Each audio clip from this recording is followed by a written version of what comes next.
ونعوذ بالله من شرور أنفسنا ومن سيئات أعمالنا من يهد الله فلا مضل له ومن يضلل فلا هادي له ونشهد أن لا إله إلا الله وحده لا شريك له ونشهد أن سيدنا وسندنا وحبيبنا وحبيب ربنا وطبيبنا وطبيب قلوبنا ومولانا محمد صلى الله عليه وعلى آله وأصحابه وبارك وسلم أرسله بالحق بشيرا ونذيرا وداعيا إلى الله بإذنه وسراجا وقمرا منيرا أما بعد فقد قال الله تبارك وتعالى في قرآنه المجيد وفرقانه الحميد أعوذ بالله من الشيطان الرجيم بسم الله الرحمن الرحيم يا أيها الذين آمنوا الله وقال تعالى في شان حبيبه ومحبوبه ومعشوقه مخبرا وآمرا إن الله وملائكته يصلون على النبي يا أيها الذين آمنوا صلوا عليه وسلموا تسليما اللهم صل على مولانا محمد وعلى آل سيدنا محمد اللهم صل على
যিনি আমাদেরকে ভালো রেখে সুস্থ রেখে দুনিয়ার অসংখ্য কর্মব্যস্ততা থেকে মুক্ত রেখে মসজিদের মিনার থেকে পৃথিবীর সর্বশ্রেষ্ঠ ভূমি আজান শোনার পরে জমিনের সর্বশ্রেষ্ঠ জায়গা আল্লাহর ঘরে আসার এবং বসার মতো তৌফিক দান করেছেন। আমরা সকলেই বলি আলহামদুলিল্লাহ। তারই সাথে সাথে হাজার ফের করছি বিশ্ব মানবতার মুক্তির বিষয়ী বিশ্বনবী সাইয়্যিদুল আম্বিয়া ইমামুল আম্বিয়া সাইয়্যিদুনা ইমামুনা কুদওয়াতুনা হাবিবুনা নবী মুহাম্মদুর রাসূলুল্লাহ সাল্লাল্লাহু আলাইহি ওয়াসাল্লাম, যে নবীর উপরে একবার যদি কোনো ব্যক্তি নিয়মতান্ত্রিক দুরূদ শরীফ পড়ে আল্লাহ তাআলা তার জন্য 10টি রহমত নাযিল করেন। যে নবীর উপরে একবার দুরূদ শরীফ পড়লে আল্লাহ তাআলা তার জীবনের গুনাহগুলো মাফ করে দেয়। যে নবীর উপরে একবার দুরূদ শরীফ পড়লে আল্লাহ তাআলা তাকে আসমানের মাঝে এবং জমিনের মাঝে 10টি ইজ্জতকে বৃদ্ধি করে দেয়।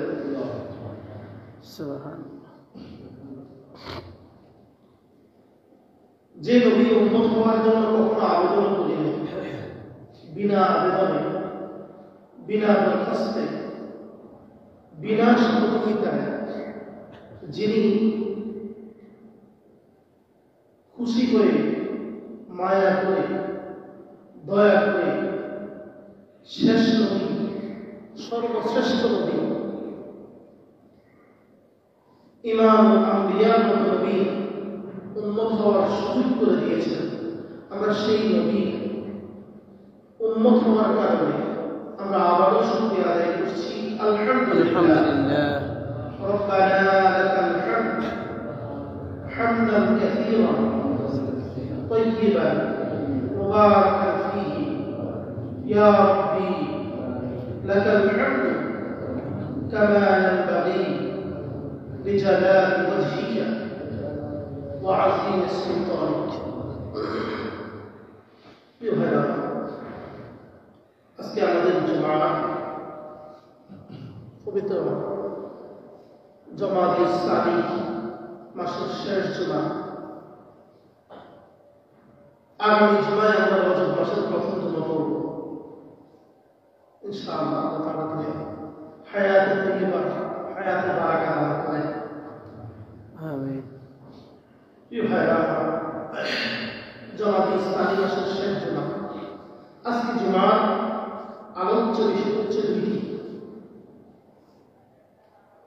এক নাম্বার বিষয় হচ্ছে হযরত মুসা আলাইহিস সালাতু ওয়াস সালাম আল্লাহ রাব্বুল আলামিনকে 7টা প্রশ্ন করেছেন। প্রশ্নগুলো কি কি এবং আল্লাহ তাআলা কোরআনে কারীমে কিভাবে এর উত্তর দিয়েছেন, আমরা এই বিষয়গুলো সম্পর্কে জানব ইনশাআল্লাহ।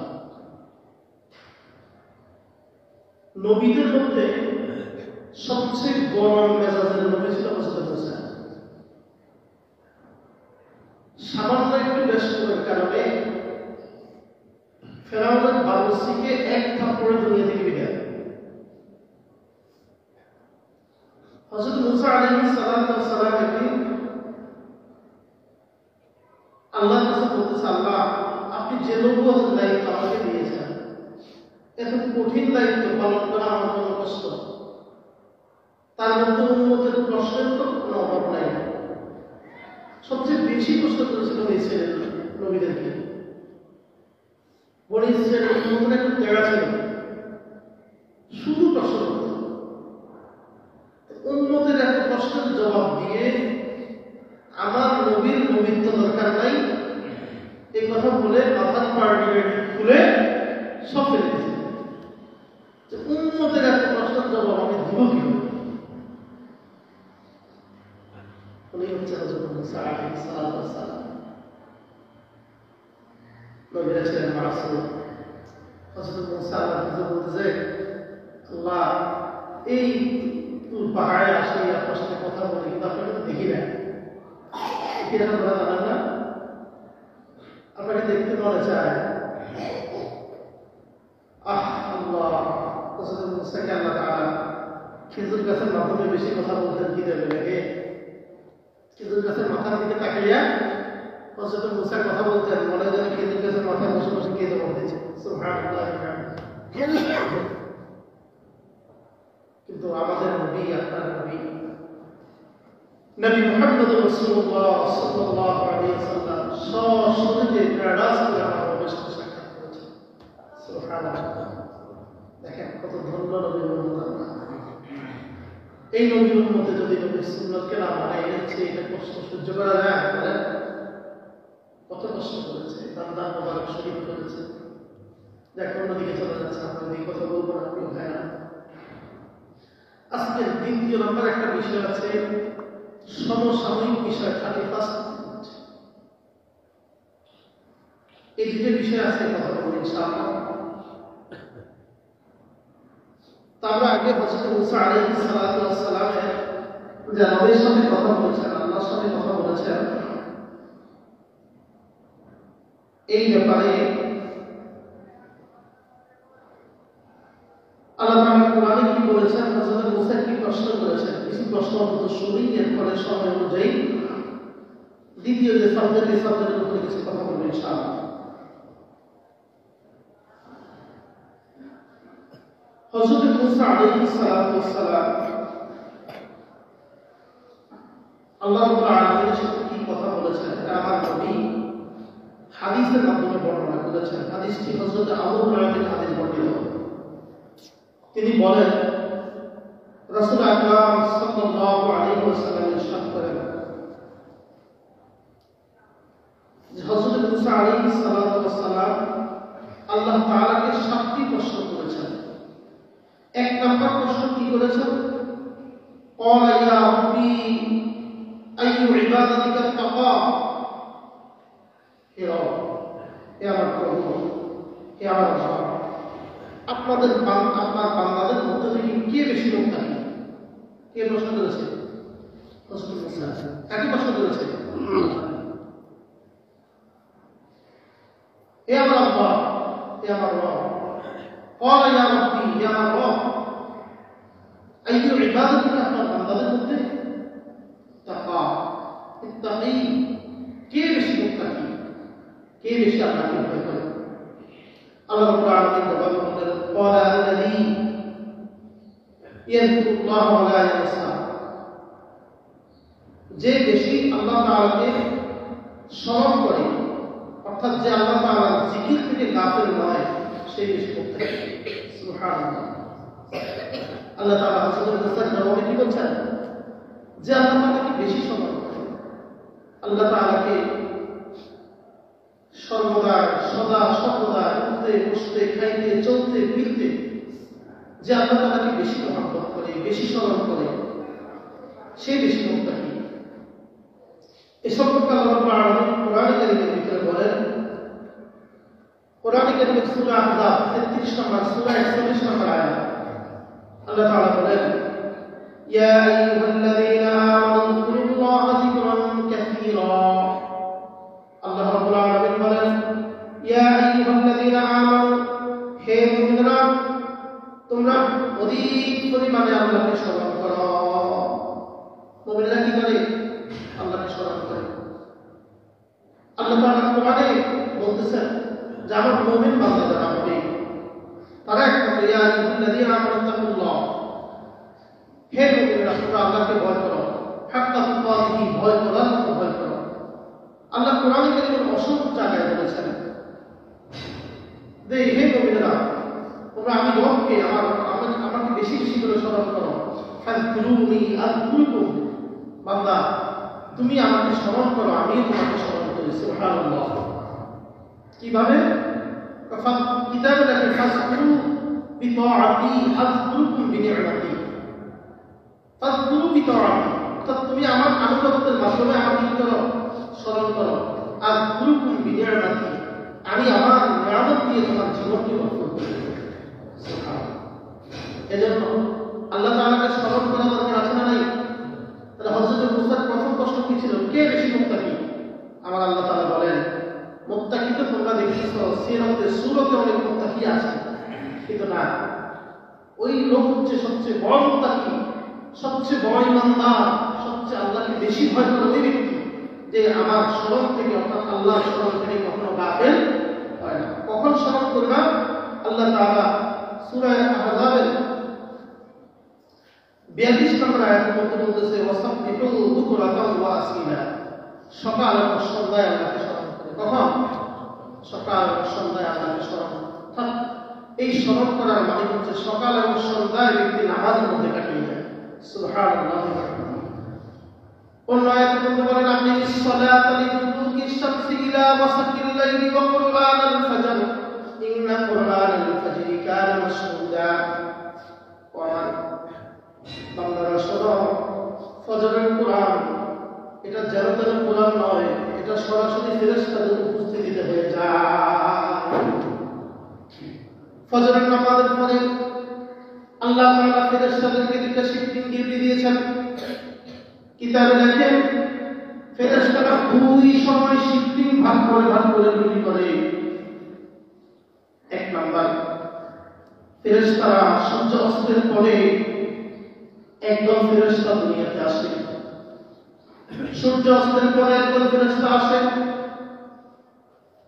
এসে ওই আল্লাহর বান্দা মাগরিবের নামাজ থেকে শুরু করে সকালে সূর্য উদয় পর্যন্ত ওই ফেরেশতারা বিভিন্ন বান্দা কি কাজ করেছে, কোথায় মাগরিবের নামাজ পড়েছে কিনা, ইশার নামাজ পড়েছে কিনা, রাতে কি করেছে, তাহাজ্জুদ আদায় করেছে কিনা, বান্দার গোটা রাতের হিসাব আল্লাহ রাব্বুল আলামিনের কাছে ফজরের নামাজ পর্যন্ত ওই ফেরেশতারা ডিউটি করে।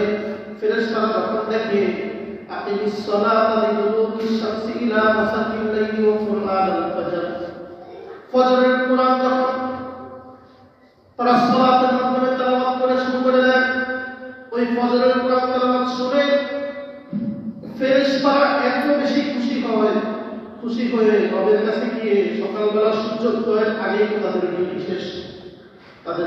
শেষ মুহূর্তে রবের কাছে গিয়ে বলে দেয়। কিতাবে কি বলে, কে ফজর নামাজে এসেছে তার পিতা তার বংশ পরিচয় সহ রবের কাছে বলে দেয়।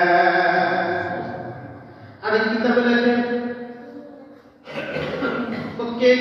কোন মুসল্লি ফজরের জামাতে আদায় করলো, ওই ফজরের জামাতের মুসল্লিদের ছবি সহ আমার রবের কাছে পৌঁছে দেয়। কি ফেরেশতারা পৌঁছে দেয়, কারণ তাদের ডিউটি ছিল সূর্য অস্তের পর থেকে সূর্য উদয় পর্যন্ত এই সময়তে ফেরেশতারা ডিউটি করেছে।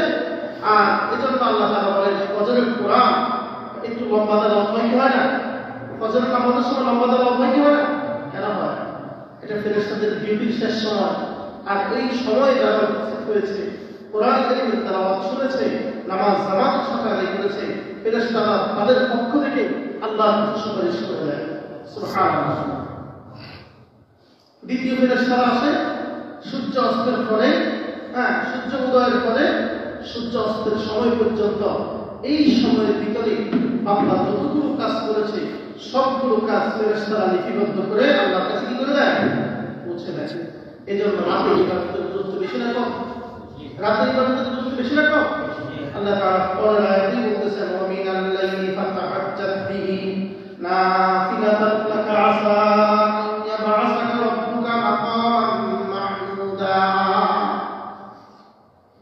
আয়াতে বলতেছে যে ফজরের কোরআন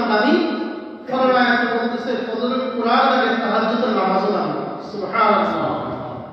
অর্থাৎ কিয়ামুল লাইল তাহাজ্জুদের নামাজ বান্দা যখন তাহাজ্জুদে দাঁড়িয়ে যখন রবের সাথে কথাবার্তা শুরু করে দেয়, ফেরেশতারা বলে আপনার রব, ফেরেশতারা বলে ও আমার আল্লাহ, আপনার যে বান্দা যে দোয়া করেছেন আল্লাহ ওই বান্দার পক্ষ থেকে আমি সুপারিশ করছি, ফেরেশতারা সুপারিশ করছে, আল্লাহ ওই বান্দার দোয়া আপনি ফিরিয়ে দিন সুবহানাল্লাহ।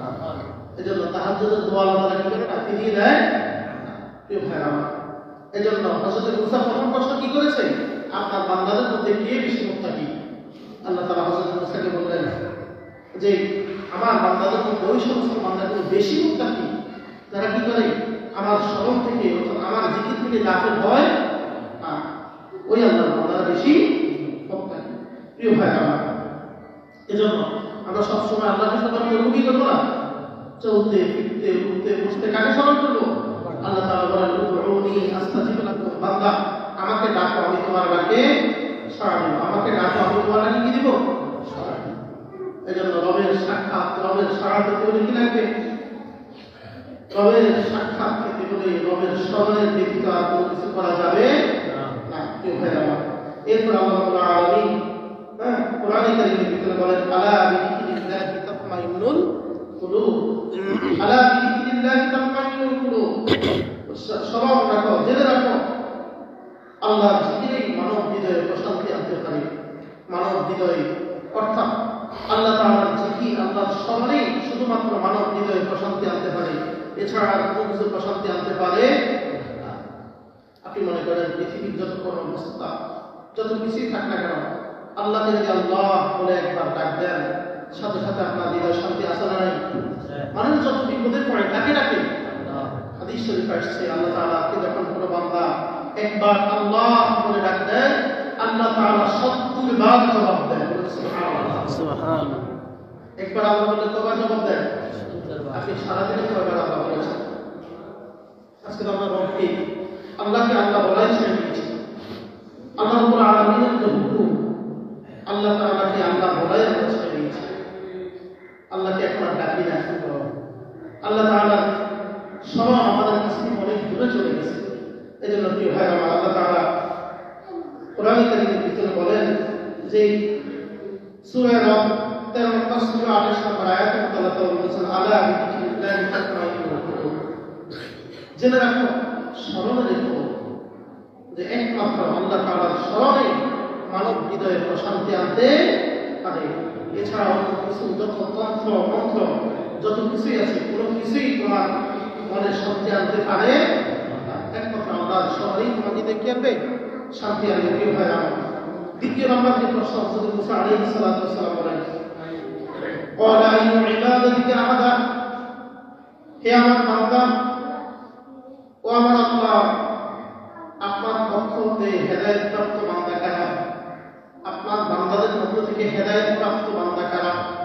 হযরত মুসা আল্লাহকে দ্বিতীয় প্রশ্ন করেছে।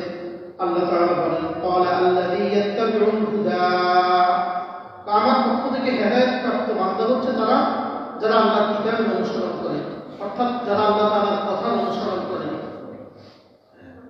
হেদায়েত প্রাপ্ত বান্দা বলতে আল্লাহ তাআলা কোরআনে কারীমে প্রথমেই বলে দিয়েছেন, এই কোরআনে কারীমটা কি হেদায়েতের গ্রন্থ। কিসের গ্রন্থ? হেদায়েতের গ্রন্থ। আল্লাহ তাআলা কোরআনে কারীমে প্রথমেই বলে দিয়েছেন আলিফ লাম মিম যালিকাল কিতাবু লা রাইবা ফীহি হুদাল লিল মুত্তাকিন। কি যালিকাল কিতাব? এটা সেই কিতাব লা রাইবা ফীহি, যার মধ্যে কোনো কি নাই, সন্দেহ নাই, হুদাল লিল মুত্তাকিন, এটা শুধুমাত্র মুত্তাকিদেরকে হেদায়েত দেবে। সুবহানাল্লাহ। তাহলে হেদায়েতের কিতাব কি? আল কোরআন। হেদায়েতের কিতাব হচ্ছে কোরআন। কোরআনের বাহিরে কোনো হেদায়েত নেই।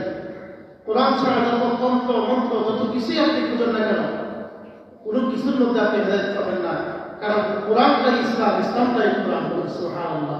আল্লাহ তাআলা বলেন ফামান ইয়াবতাগি গায়রাল ইসলামি দীনান ফালান ইউকবালা মিনহু, কোরআন ইসলামের বাহিরে যদি কোনো কিছু করে কখনো কবুল হবে না। ইন্নাদ দীনা ইনদাল্লাহিল ইসলাম, ইসলাম আল্লাহর মনোনীত ধর্ম, ইসলাম আল্লাহর মনোনীত ধর্ম। এই ধর্মের বাহিরে যত তন্ত্র মন্ত্র যত কিছুই আছে কোনো কিছুই আমার আল্লাহ কি করবে না, গ্রহণ করবে। আল্লাহ রাব্বুল আলামিন এই ব্যাপারে সূরা বাকারা 2 নম্বর সূরা 38 নম্বর আয়াতে আল্লাহ তাআলা বলেছেন ফাইম্মা ইয়াতিয়ান্নাকুম মিন্নি হুদান ফামান তাবি'a হুদায়া ফালা খাউফুন আলাইহিম ওয়া লা হুম ইয়াহজানুন।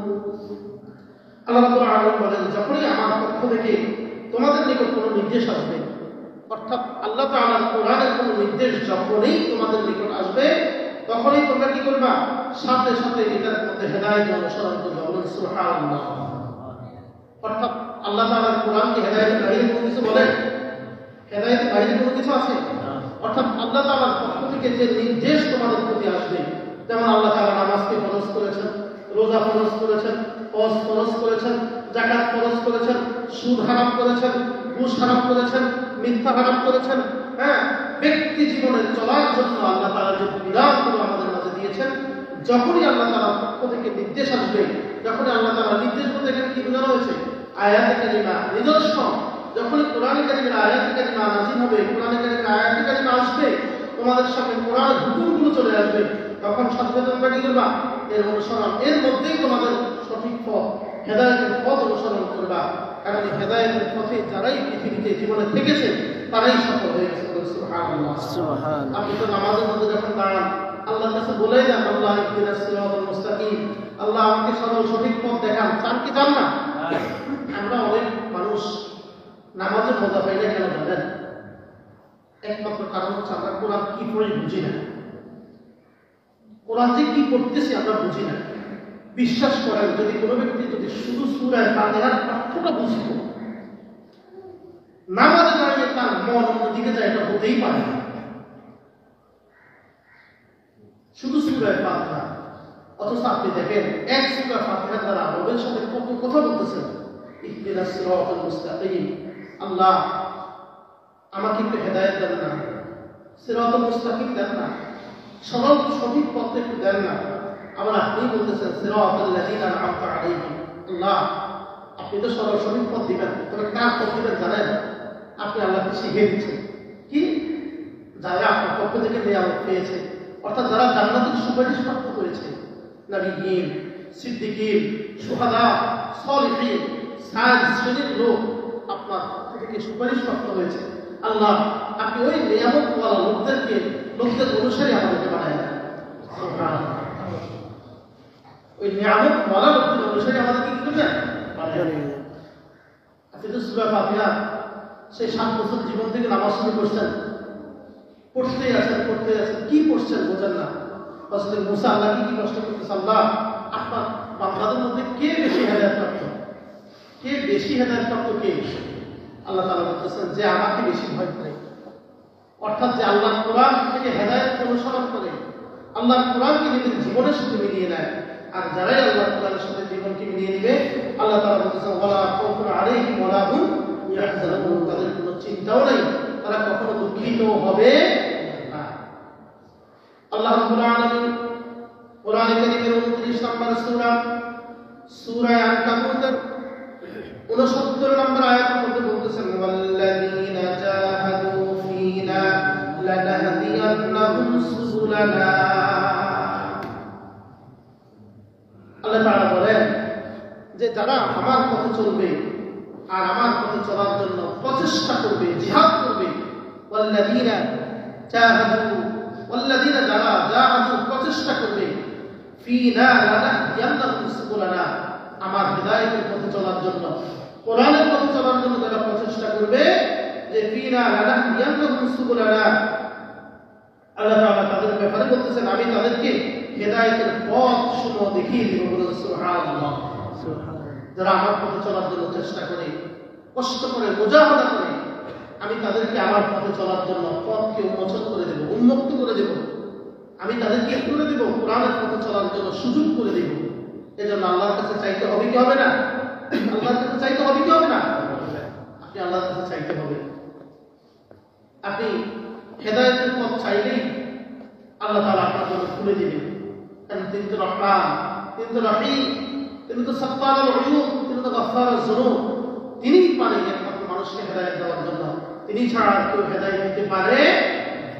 এজন্য আল্লাহ তাআলা বলেন লানাহদিয়ান্নাহুম সুবুলানা ওয়া ইন্নাল্লাহা লামাআল মুহসিনিন, আর তখনই তোমরা দেখবা যে আমার কর্ম পালনকারী যারা আমার নির্দেশ পালন করবে তোমরা তাদের অন্তর্ভুক্ত হয়ে যাবে। বলুন সুবহানাল্লাহ।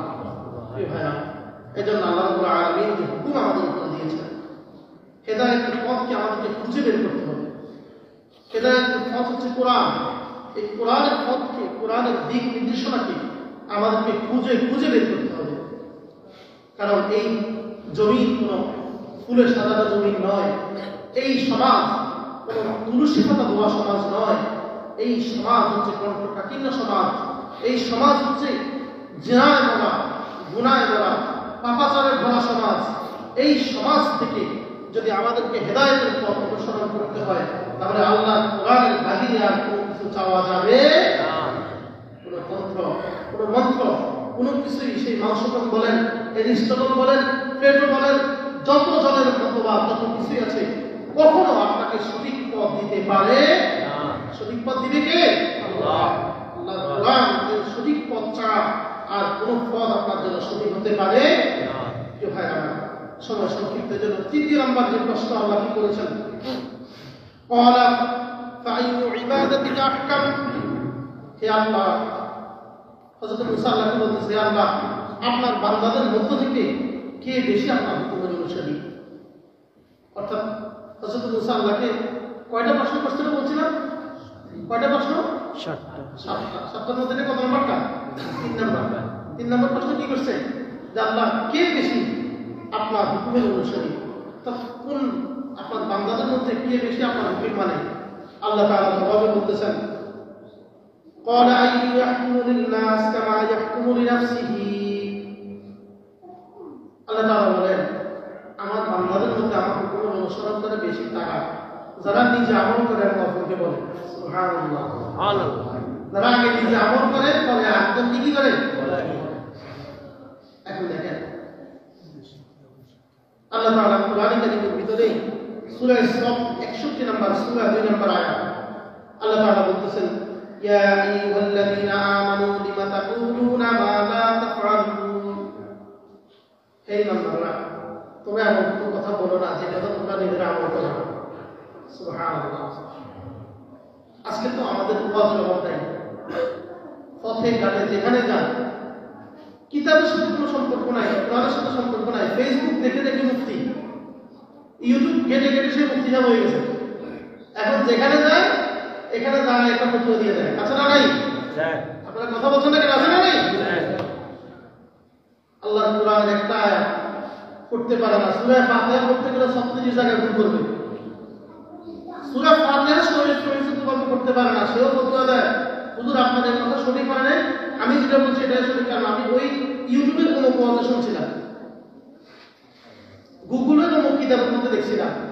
অথচ একটা আলেম 20 বছর, 22 বছর, 24 বছর, 25 বছর পর্যন্ত লেখাপড়া করে, টাইটেল পাস করে, মোটামুটি কিতাবের সাথে তার ভালো একটা সম্পর্ক হয়, সেই কথা বলে আপনার কাছে গ্রহণযোগ্য নয়। এমন এমন মাসালা বলে, মাঝে মাঝে আমাদের কাছে আসে, এমন এমন মাসালা বলে যে মাসালার সাথে তার সাথে কোনো সম্পর্ক নেই। অথচ সেই ইউটিউব ঘেটে ঘেটে বড় ইশার হয়ে গেছে, এখন বড় মুফতি হয়ে গেছে, মুহাদ্দিস হয়ে গেছে। না, আপনাদেরকে আলেমের শরণাপন্ন হতে হবে। আপনি কোনো একটা মাসালা জেনেই ফুট করে কথা বলা যাবে না। আর আল্লাহ রাসূল সাল্লাল্লাহু আলাইহি ওয়াসাল্লাম বলেছেন, আপনার কোরআনের প্রথম ওহী কি ছিল? ইকরা। কোরআনের প্রথম ওহী কি ছিল? ইকরা। আপনাকে পড়তে বলেছে, পড়ার জন্য আল্লাহ তাকিদ দিয়েছেন। সুতরাং আপনি যদি পড়বেন, ইয়া আইয়ুহাল্লাযীনা আমানু লিমা তাকুলুনা মা লা তাফআলুন, আপনি এমন কথা কেন বলবেন যে কথা নিজের জীবনে আমল করবেন না? আমার আল্লাহ মুমিনদেরকে ছোট্ট করে একটা ধমক দিয়ে দিচ্ছেন, ও মুমিনেরা, তোমরা এমন কোনো কথা বলিও না যা তোমরা জীবনে আমল করো না। আগে আমি নামাজি হব, তারপর আমার ছেলেকে নামাজি বানাবো। আগে আমি নামাজি হব, আমার পরিবারকে নামাজি বানাবো। আগে আমি পর্দাশীল হব, আমার পরিবারকে পর্দার জন্য বলবো। আগে আমি জামাতের সাথে 5 ওয়াক্ত নামাজ আদায় করবো, আমার ছেলেকে জামাতের জন্য তাকিদ দিব। এখন বলেন, আপনি মসজিদের ধারের পাশেও আসেন না, কোরআন নাই, হাদিস নাই, কিচ্ছু বলতে কিছু নেই, আপনি আপনার ছেলেকে বলতেছেন, হ্যাঁ বাবা চলো, হ্যাঁ 5 ওয়াক্ত নামাজ পড়িও, ওয়াজ নসিহত করো। ছেলে 1 দিন, 2 দিন, 3 দিন, 4 দিন বলবে, বাবা তুমিও তো পড়ো না। তখন আপনার মুখ কোথায় থাকবে? তখন আপনার লজ্জার মুখ কোথায় রাখবেন? এজন্য আগে কি করতে হবে? নিজে আমল করতে হবে। পরিবার ইসলাম আল্লাহ রাসূল সাল্লাল্লাহু আলাইহি ওয়াসাল্লাম বলেছেন যে তোমরা আগে নিজেদের মধ্যে আমল বাস্তবায়ন করো, বেশি বেশি করে আমল করো। আখলিস দীনাকা ইয়াকফিকাল আমালুল কলিল, তোমার ঈমানকে খাঁটি করো, দ্বীনকে খাঁটি করো, অল্প আমলের আজাদের জন্য যথেষ্ট হবে। সুতরাং তোমার ঈমান যেমন খাঁটি করা দরকার।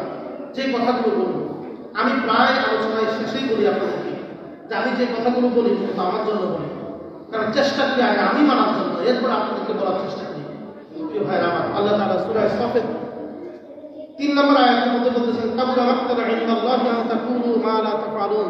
তোমরা এমন কথার উপদেশ দিয়ে কেন বেড়াও? কেন তোমরা এমন কথার উপদেশ দাও যে কথাগুলো তোমরা তোমাদের জীবনে আমল করো না? ভাইরা আমার, আমরা ওয়াজ করার মধ্যে সবাই প্রস্তুত। নিজের জীবনে সুদে ভরা, ঘুষে ভরা। আপনি আরেকজনকে সুদের ওয়াজ করেন, আপনি আরেকজনকে ঘুষের ওয়াজ করেন। প্রিয় ভাইরা আমার, এটা আপনার জন্য উচিত নয়। কারণ দিন যদি সে আপনার মুখের উপরে বলে বসে যে আপনি তো সুদের সাথে জড়িত, আমাকে কিছু সুদের ওয়াজ করেন, তাহলে বলেন আপনাদের মুখ থাকবে? আপনারা কি রাগ করছেন আমার কথা? রাগ করছেন? রাগ করিয়েন। এজন্য হযরত মূসা আল্লাহকে প্রশ্ন করছে, আল্লাহ আপনার বান্দাদের মধ্যে থেকে কে বেশি আপনার অনুসরণ করে? আল্লাহ তাআলা জবাব বলে দিয়েছেন, যারা জেনে নিজেও আমল করে এবং অন্যকে আমল করার জন্য বলে, নিজে আমল না করে অন্যকে বলে। এজন্য প্রিয় ভাইরা আমার, আমরা নিজে বেশি বেশি করে আমল করি। বিশ্বাস করেন এক হাদিস দ্বারা পাওয়া যায়, হাদিসটি জয়ীফ পর্যায়ে, এরপর আমলের নিয়ে তো বলছি। যদি কোনো বাবা বেনামাজি হয়, ওই সন্তানকে নামাজি বানানো খুব কষ্ট। যদি কোনো পরিবারের প্রধান যদি নামাজি না হয়, ওই পরিবারের নামাজ কায়েম করা আদৌ সম্ভব হবে না। আপনি এইভাবে থেকে শুরু করে পরিবার থেকে সমাজ, সমাজ থেকে উপজেলা, জেলা থেকে শুরু করে রাষ্ট্র পর্যন্ত, যদি রাষ্ট্রের প্রধান নামাজি না হয়, ওই রাষ্ট্র কখনো ইসলামী রাষ্ট্র প্রকাশ পাবে না। আমরা যে কথাগুলো বলবো ইনশাআল্লাহ নিজে আমল করার চেষ্টা করবো ইনশাআল্লাহ। এরপরে যেটা 4 নম্বর যে প্রশ্ন করেছে, ক্বালা ফাআইয়ু ইবাদাতিকা আ'লা। আল্লাহ তাআলা প্রশ্ন করেন যে আল্লাহ আপনার বান্দাদের মধ্যে থেকে কে বেশি জ্ঞানী? হযরত মূসা আল্লাহকে কি করছেন? প্রশ্ন করছেন যে আপনার বান্দাদের মধ্যে থেকে কে বেশি জ্ঞানী? বলছেন ক্বালা লা তাসবিহু মিনাল ইলমি উলুমুন নাস, যে মানুষদেরকে যে জ্ঞান অর্জন অতীত থাকে, যেখানে যায় সেখান থেকে কিছু না কিছু করে মানুষদের কাছ থেকে জ্ঞান অর্জন করার চেষ্টা করে, সেই সর্বশ্রেষ্ঠ। সুবহানাল্লাহ। আপনি জানেন ইয়াতলুবুল ইলমা মিনাল মাহদি ইলাল মাহদি, একটা শব্দ আছে না যে ধর্ম থেকে কবর পর্যন্ত কি শিক্ষা। আপনি যেখানেই যাবেন কিছু কিছু করে জ্ঞান নেওয়ার চেষ্টা করবেন। আমি প্রায় সময় বলে থাকি, এই যে জুমার আলোচনা করবো, একটা আলোচনা একটা এই যে কোরআনের আয়াতগুলো বললাম, আমি তো চেষ্টা করি বেশিরভাগ সময়গুলোতে অন্তত সূরার নাম পাশাপাশি আয়াত সংখ্যা সব বলে দেওয়ার জন্য। যদি পারেন নোট করবেন, আপনি বাসাতে একটু পড়েন না, হয়তো আমার চেয়ে আপনার জ্ঞান আরো ভালো হতে পারে।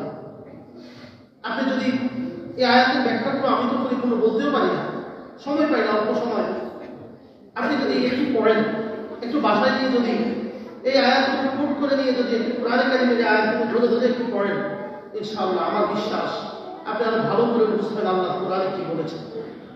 প্রিয় ভাইরা আমার,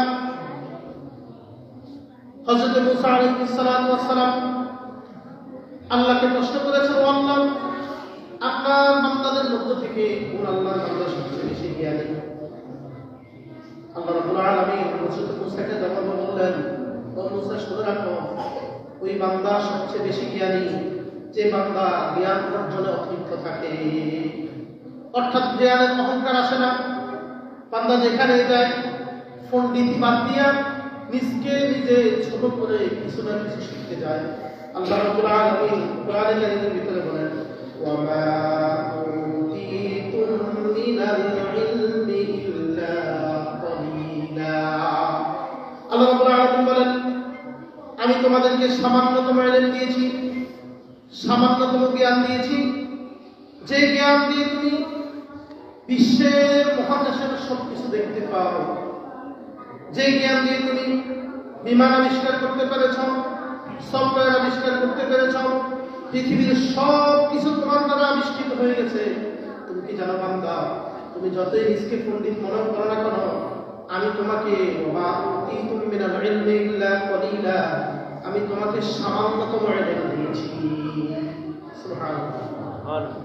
এজন্য প্রিয় ভাইরা আমার, হাদিস শরীফে পাওয়া যায়, ইন্নাল মালাইকাতা বিআজনিহাতিহা লিতালিবিল ইলম।